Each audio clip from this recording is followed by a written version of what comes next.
Capital Radio. Para personas inquietas, Capital Radio. El remate, con Miguel Ángel González Suárez.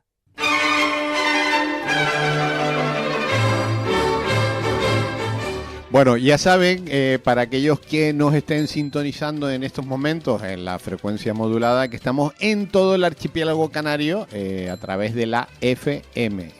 Por ejemplo, en Gran Canarias le doy la frecuencia, la 101.2. No les voy a dar todas las frecuencias porque son un montón y es una locura recordarla. Pero si quieren no tener complicaciones, lo más sencillo es coger el móvil. Cogen el móvil, se van a su buscador, al que usen ustedes habitualmente, que es San Google, y ponen la 10 Capital Radio, la 10 Radio, Capital Radio, sale la primera. Y cuando lleguen a la radio, a la 10, le dan a intro y se van a la página web. Y hay una tecla rojo anaranjado que pone escuchar la radio. Le dan ahí a esa tecla y nos pueden escuchar desde cualquier punto del mundo, desde cualquier rincón del planeta, desde Toledo, desde Huelva, desde Nueva York, desde Pekín, desde donde quieran nos pueden escuchar en riguroso directo. Y posteriormente, después, en las plataformas de radio a la carta, en Spotify, en YouTube, en iVoox, en Google Podcast, allí tienen más de 20.000 programas para que puedan escuchar la radio cuando quieran y donde quieran durante toda la vida. Don Hugo Luengo, buenos días. Hoy no vamos a hablar de fútbol, la semana que viene sí. Hoy no vamos a hablar de fútbol. No, o sea, porque ya te vi con la camisa de las dos estrellas, sí. Y los demás no la podemos llevar. Bueno, hoy no vamos a hablar de, pues raro, sí. Raro que no hablemos de fútbol. Pero vamos, hoy vamos a hablar de patrimonio e identidad, que son dos temas que curiosamente la identidad la hemos visto repetida estos días en los millones de españoles que se han sentido identificados con su país. Ya. Pero de eso hablaremos la semana que viene.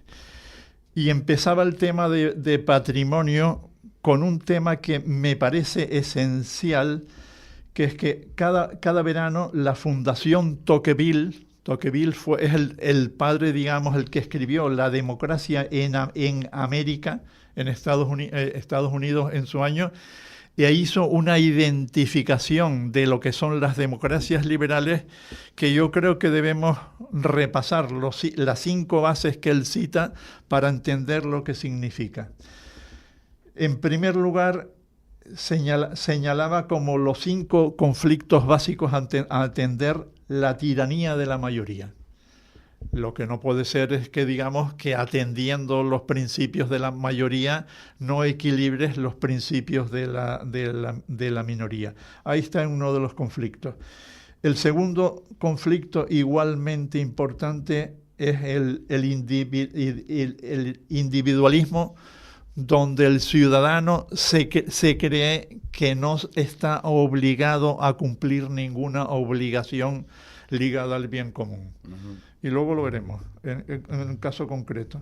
Como tercer factor señalaba el despotismo blando nacionalista de los gobiernos, donde la gente se acomoda a que los manden sin pensar que, digamos, que por parte del individuo tiene que hacer alguna acción por el bien común. Una cuarta que es igualmente importante es que nos decía Tocqueville que para que fuesen sólidas las democracias, la sociedad civil tenía que articular su actividad a través de asociaciones. Si vemos los Estados Unidos está lleno de millones de asociaciones que se unen en el bien común y donde consiguen que su actividad, precisamente porque está asociada, tenga utilidad social. Y un quinto que igualmente importante y del cual no hemos reparado es que nos decía Tocqueville que la democracia está soportada en la religión, no tanto en cuanto a creencia como a los valores que realmente transporta la religión, donde la moral pone límites y dota de pertenencia, y nuevamente del tema que hemos entendido tan importante como es la identidad.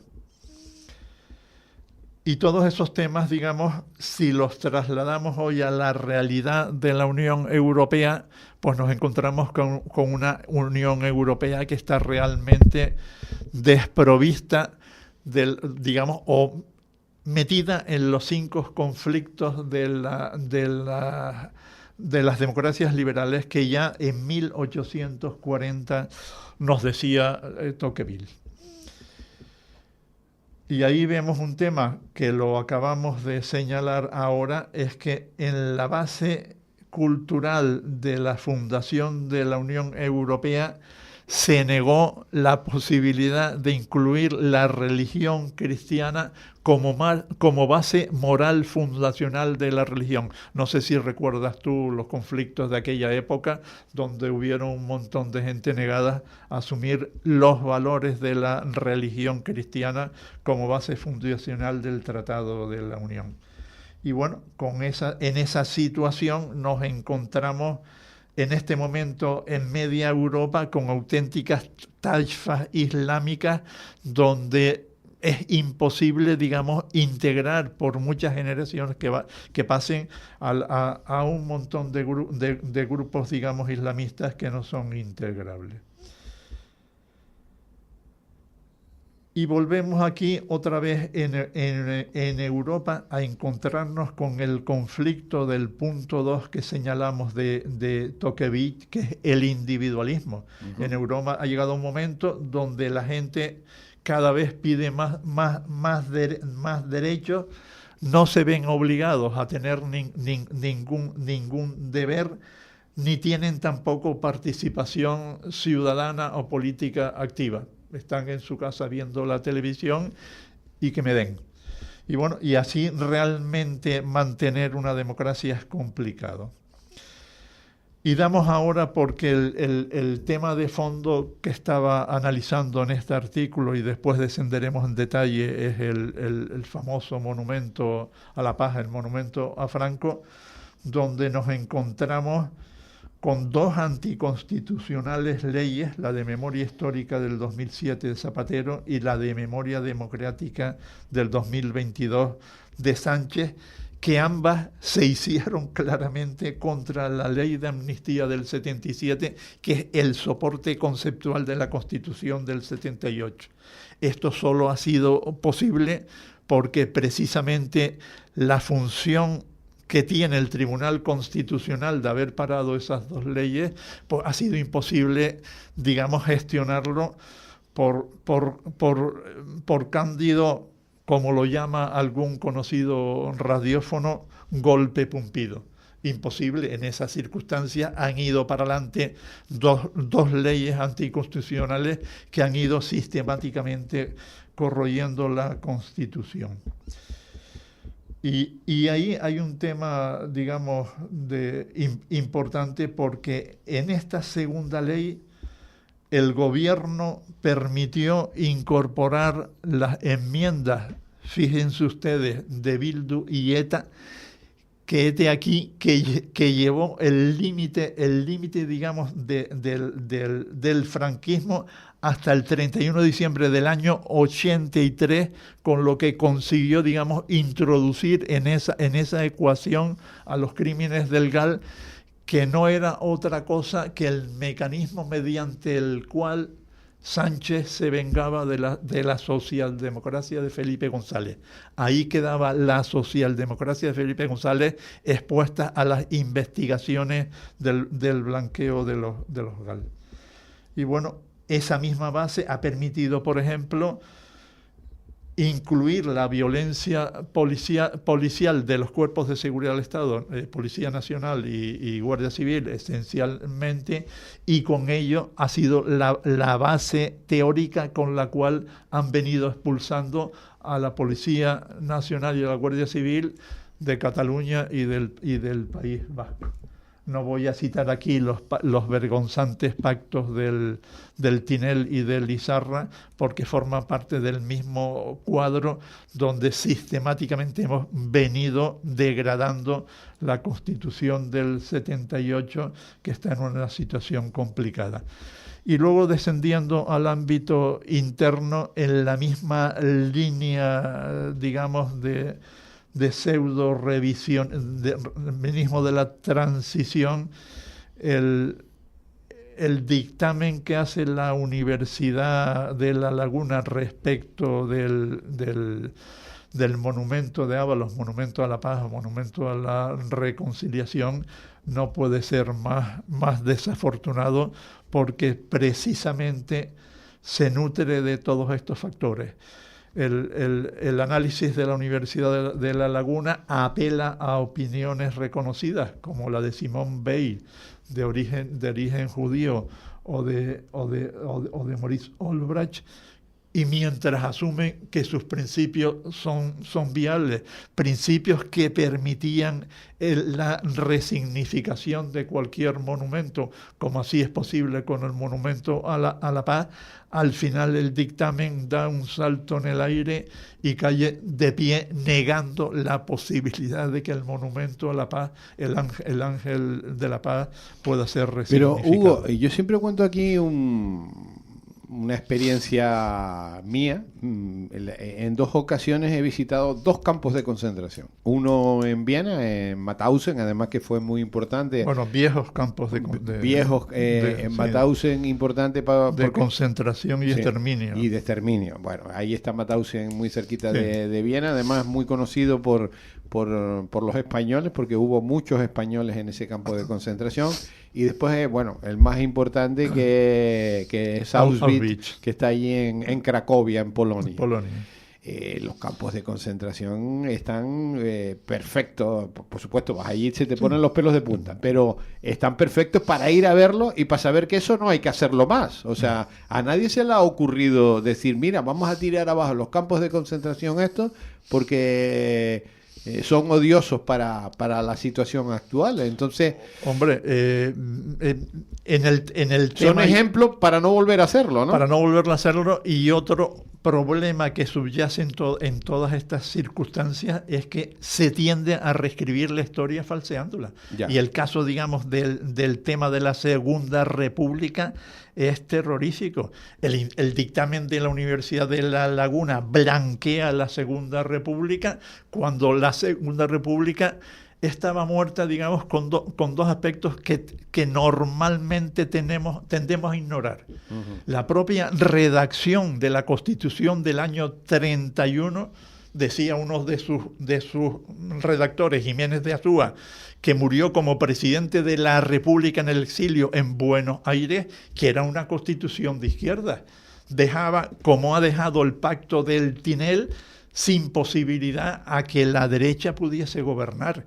Como la derecha no pudiese gobernar en el octubre del 34, cuando Lerroux ganó la Seda y Lerroux ganaron las elecciones de lo que llamaron el Bienio Negro, dieron un golpe de Estado bolchevique sin remedio. Y bueno, en esas circunstancias, pensar que esa Segunda República podemos, como se está pretendiendo ahora, recuperarla con legalidad es imposible. Y más dramático aún, digamos, en la distorsión de la historia, es que he tenido la paciencia en verme los libros de historia de España que hoy se aprenden en el bachiller. Y la historia de España que aprendemos en el bachiller vuelve nuevamente a blanquear la Segunda República. Y la hace, digamos, con legalidad en una circunstancia donde la guerra civil se desconoce y el desplome de la sociedad enfrentada por el muro, como nuevamente estamos otra vez con el muro, pues generó el drama de la guerra incivil. Tremendo. Y eso se sigue estudiando en los libros de bachiller de toda la enseñanza española. Cuidado. Y descendiendo más remotamente, hay un factor que genera ese muro insalvable, que es el odio del Frankenstein, que precisamente en estos momentos da, yo diría, por lo menos preocupación, que precisamente sea Ángel Víctor, el ministro de la memoria democrático, Ángel Víctor. Nuestro ministro. Sí, qué bonito nombre, Ángel Víctor, el ángel de la victoria. Uh-huh. Qué curiosidad. Y se dedica a azuzar el pleito insular y el franquismo en un momento donde su gobierno y él mismo están presos de las corrupciones que mantienen una situación de Estado absolutamente, por supuesto, ingobernable y por supuesto inmanejable. Y luego hay elementos menores, pero que yo creo que son muy ejemplarizantes de esta situación, que es que cuesta entender, por ejemplo, que la hélice de Canarias haya sido demonizado. Yo creo que nadie sabe qué barco fue el Canarias, pero que se pretenda demonizar hasta la hélice del Canarias es un disparate absoluto. Y luego nos encontramos que esa hélice acaba en el Museo Naval de Gran Canaria, ¿no? Sí, está en Gran Canaria. Curiosidad. Pues esas son las cosas que precisamente, digamos, en Canarias azuzan el pleito insular. Y bueno, y diré, porque tuve la paciencia y en medios ha salido este día, que realmente los menores de 40 años de España, ninguno sabe quién fue Franco. Uh-huh. De 40 años para abajo no saben quién fue Franco. ¿Tú sabes quién fue Franco? Más o menos, pero...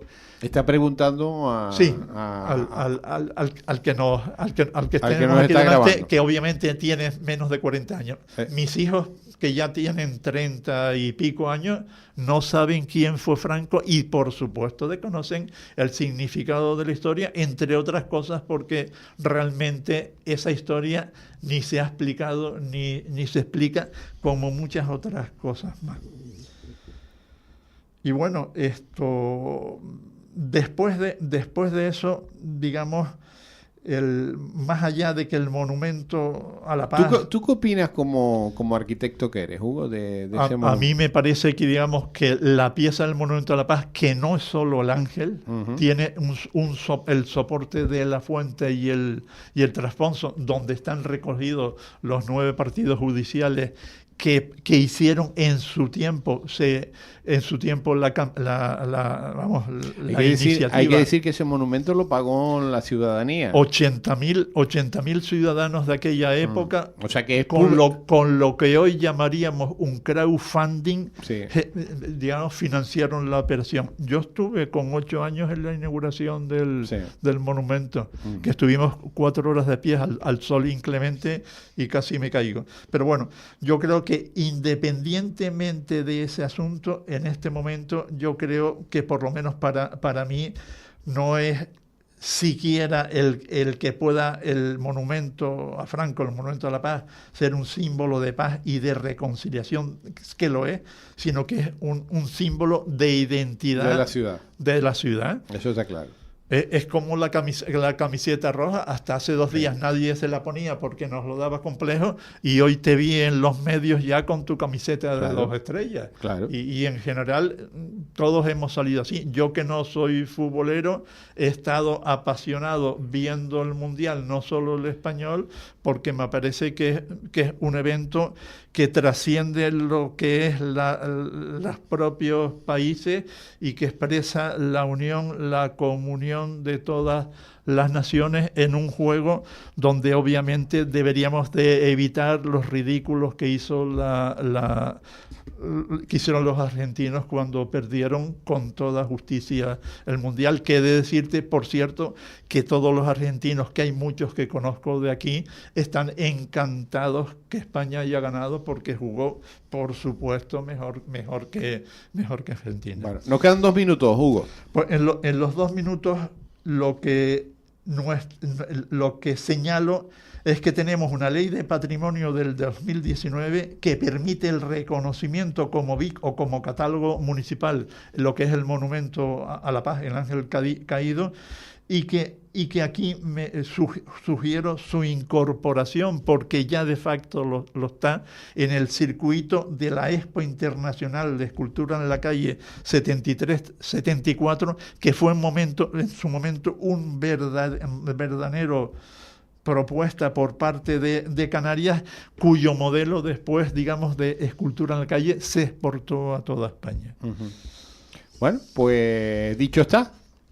Nos queda la semana que viene el último... La semana que viene nos toca, bajo el título de Tiempo de Cambios, ver, digamos, una situación que, aunque tú a veces te niegas de que esto no camine, estamos en un momento de cambio. Sí, estamos ya en un momento de cambio acelerado, lo comentaremos la semana que viene. Uh-huh. Ya la situación de España no da para más. Han pasado 40 años y el cambio, entre otras cosas, se está produciendo porque ya los nuevos políticos que vienen ya tienen 45 años. O sea que hemos jubilado a los de 70 y ya hemos puesto a los de 45 años, que son los llamados, digamos, a formalizar un cambio que España necesita y exige, y sobre todo los jóvenes. Hugo, hasta la semana que viene, último programa de la temporada, y ya nos vamos hasta septiembre. Que tengas buena semana, un abrazo muy fuerte. Pues tiempo de cambio. El remate con Miguel Ángel González Suárez.